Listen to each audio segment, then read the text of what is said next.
بسم اللہ الرحمن الرحیم۔ دوستو السلام علیکم۔ یوٹیوب چینل عبداللہ برادرز پر خوش آمدید۔ دوستو اگر آپ چینل پر نئے ہیں اور آپ نے چینل کو سبسکرائب نہیں کیا تو اسے سبسکرائب کر لیں اور ساتھ موجود بیل کے آئیکن کو دبا لیں تاکہ ہماری ہر آنے والی نئی ویڈیو آپ تک پہنچتی رہے۔ ایک نہایت دور دراز کے گاؤں میں غریب جلاہا رہتا تھا۔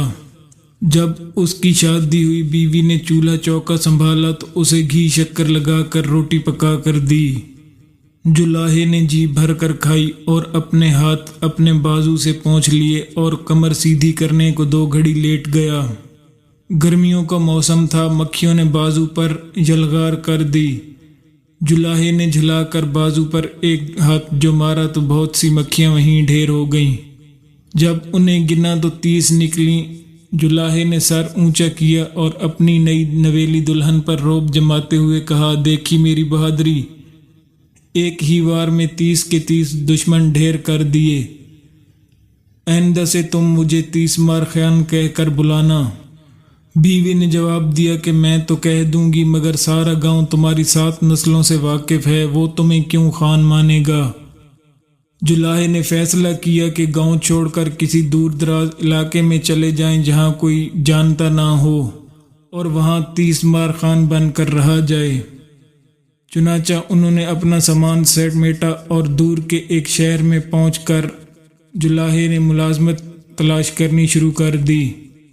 اسے پتہ چلا کہ راجہ کی فوج میں بھرتی ہو رہی ہے تو وہ ادھر جا پہنچا۔ داروغہ نے نام پوچھا تو کہنے لگا کہ میں 30 مار خان ہوں، ایک وار میں 30 دشمنوں کو ڈھیر کرنے والا بہادر 30 مار خان۔ داروغہ بہت متاثر ہوا اور راجہ کو خبر کی کہ ایک پہلوان آیا ہے جو ایک وار میں ہی 30 دشمنوں کو مردار کر دیتا ہے۔ راجہ بے تاب ہوا اور ایسے بہادر کی زیارت کرنے کو اسے دربار میں بلا لیا اور اس کی خوب تکریم کی۔ یہ دیکھ کر اس کے پرانے درباری حسد کا شکار ہو گئے۔ انہوں نے راجہ کو کہا کہ شکر ہے کہ ایسا بڑا سورما آپ کے دربار میں آیا ہے، اب یہ ضرور ان 7 خونخوار ڈاکوؤں سے ہماری رعایا کو نجات دلائے گا جو پہاڑوں میں مسافروں کو قتل کر کے ان کا مال لوٹ لیتے ہیں۔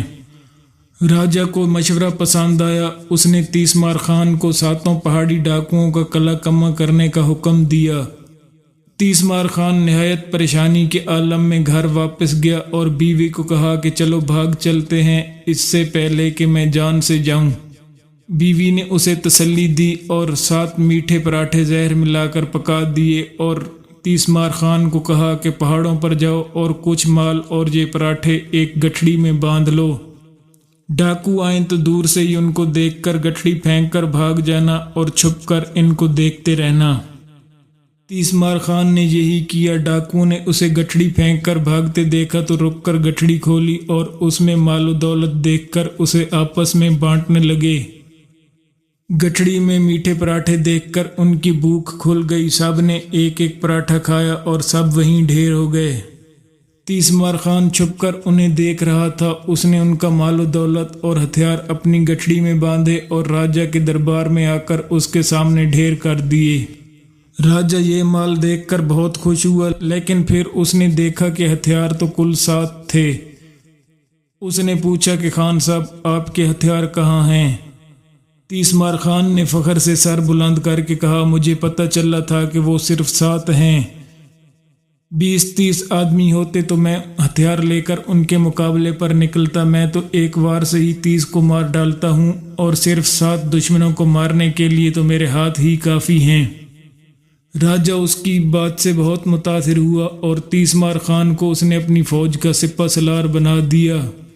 30 مار خان کی یہ تکریم دیکھ کر درباری مزید حسد میں مبتلا ہو کر کہنے لگے کہ ایک آدم خور شیر نے قریبی گاؤں میں ادھم مچایا ہوا ہے، کوئی اسے نہیں مار سکا اور وہ درجنوں آدمی کھا گیا ہے، اسے تو صرف 30 مار خان جیسا جیدار ہی قابو کر سکتا ہے۔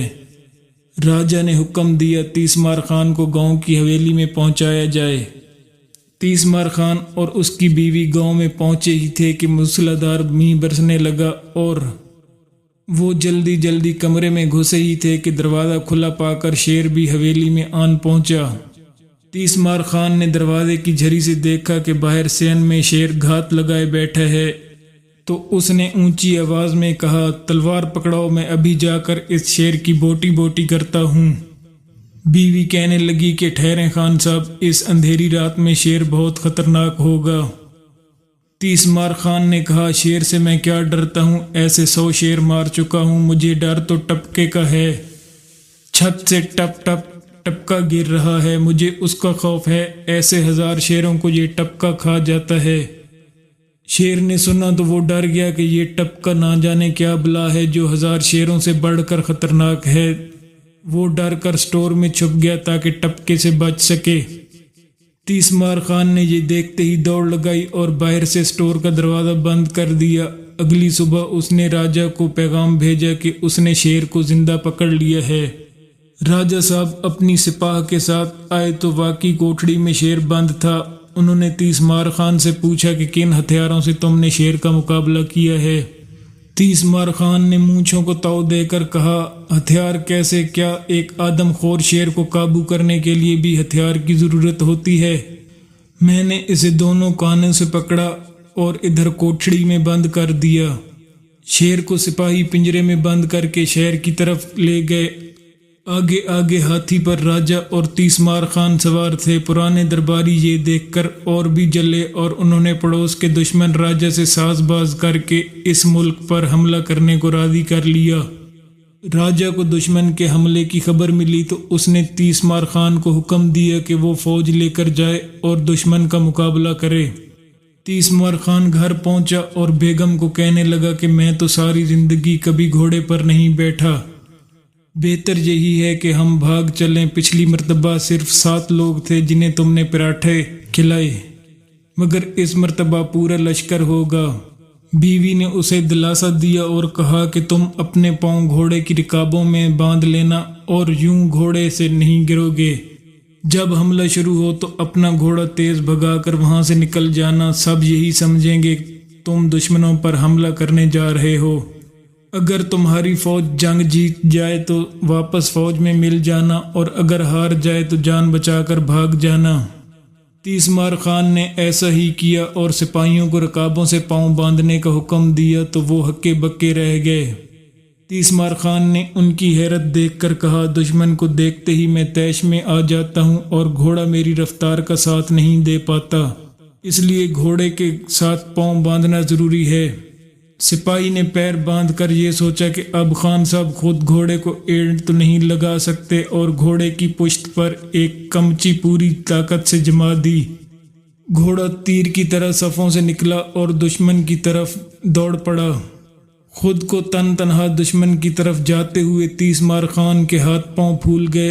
ایک درخت کے نیچے سے گزرتے ہوئے اس نے گھبرا کر اس درخت کی شاخ کو مضبوطی سے پکڑ لیا اور لٹکنے کی کوشش کی۔ درخت کی جڑ کو دیمک کھا چکی تھی، اور کیونکہ خان صاحب کے پیر گھوڑے سے بندھے ہوئے تھے اس لیے وہ درخت اکھڑ کر ان کے اوپر آن گرا۔ گھوڑا نہایت طاقتور تھا۔ وہ درخت سمیت خان صاحب کو لے کر دشمن کی صفوں میں برق رفتاری سے بڑھا۔ جب دشمنوں نے دھول کا ایک بادل انتہائی تیز رفتاری سے اپنی طرف بڑھتے دیکھا تو خوفزدہ ہو گئے۔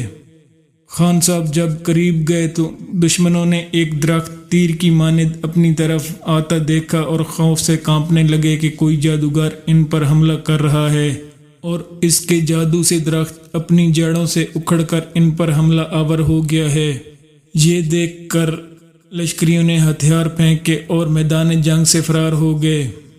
تیسمار خان انتہائی مشکل سے گھوڑا قابو کر کے واپس پلٹے تو راجہ نے قلعہ سے باہر نکل کر خود ان کا استقبال کیا اور ان کو انعام میں نوبت اور ہاتھی عطا کیے، اور سارے لشکر کو کہا کہ دیکھو، ایسا جیدار شخص بھلا کسی نے دیکھا تھا جو تن تنہا ایک لشکر کو شکست دینے پر قادر ہو۔ درباری یہ دیکھ کر تیسمار خان کی بہادری ماننے پر مجبور ہو گئے۔